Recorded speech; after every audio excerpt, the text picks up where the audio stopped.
Cricket Australia is examining ways through which the contribution of Indigenous cricket can be better recognised, celebrated and nurtured, though it is unlikely to take the form of a dedicated round of T20 matches as suggested by all-rounder Dan Christian.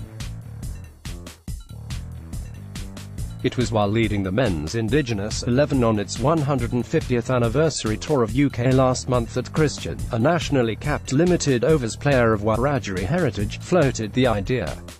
that cricket might follow the lead of Australia's football codes and introduce an Indigenous round into the KFC Big Bash League and the Rebel Women's Big Bash League. With so many Indigenous men and women now playing in the BBL and WBBL, I think it would be great for every player to be able to celebrate their culture and our teammates to learn more about our culture via a full Indigenous round, Christian said. Dan Christian on the recent commemorative tour of the UK, even though the BBL will join the WBBL in expanding to a full home and away season of 59 matches from this summer, the fact that the T20 competitions don't schedule individual rounds of matches through a season as does the AFL and NRL renders that proposal problematic.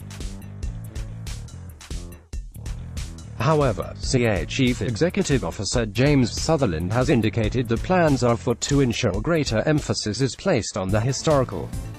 significance and ongoing impact of Indigenous players on cricket in Australia, a lineage that stretches back more than 150 years.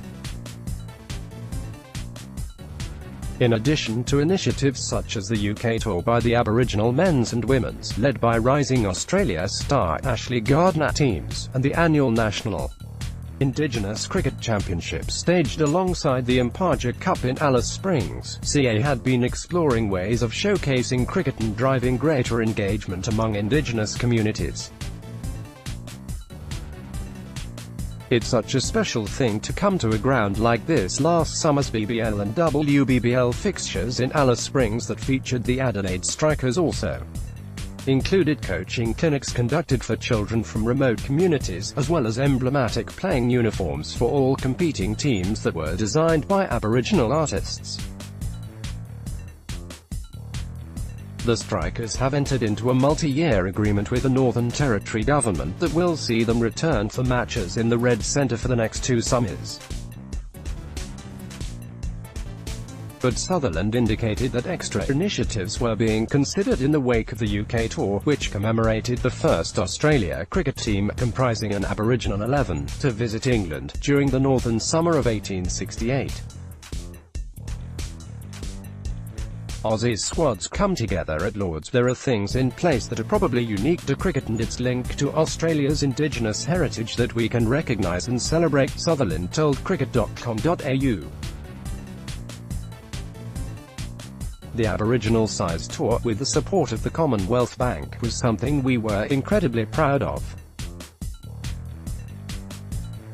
We need to look at how we build further upon that, and we don't have rounds of the BBL and WBBL in the way that football does because a lot of our matches are played continuously through the week during the summer holiday period.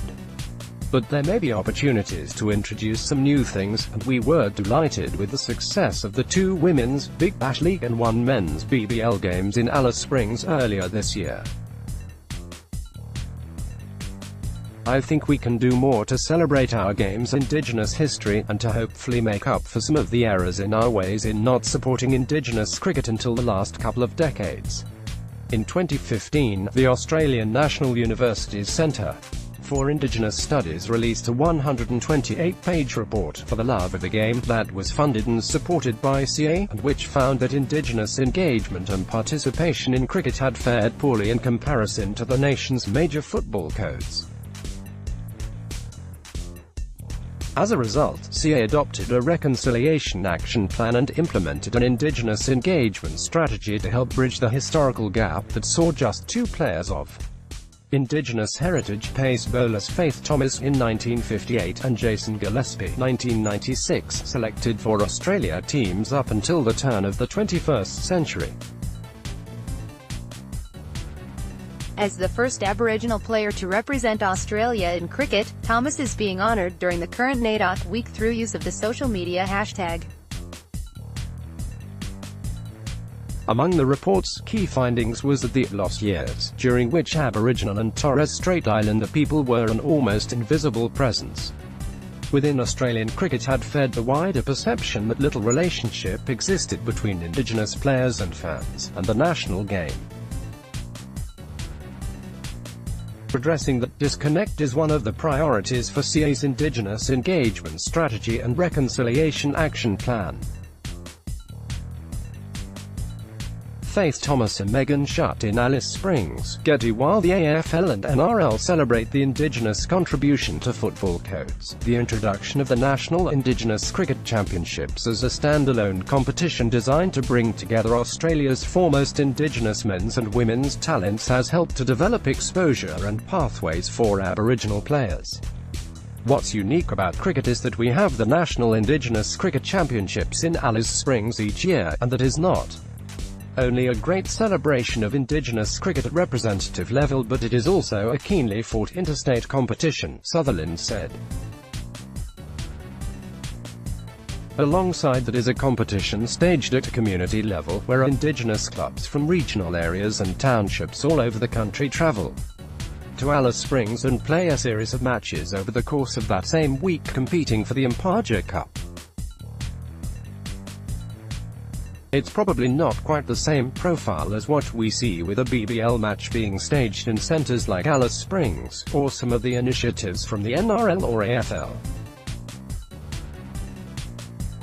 But I think it's a really worthwhile concept, and provides a great starting point for us to think a little more deeply about how cricket can better engage with and provide access to our Indigenous communities and families that love the game.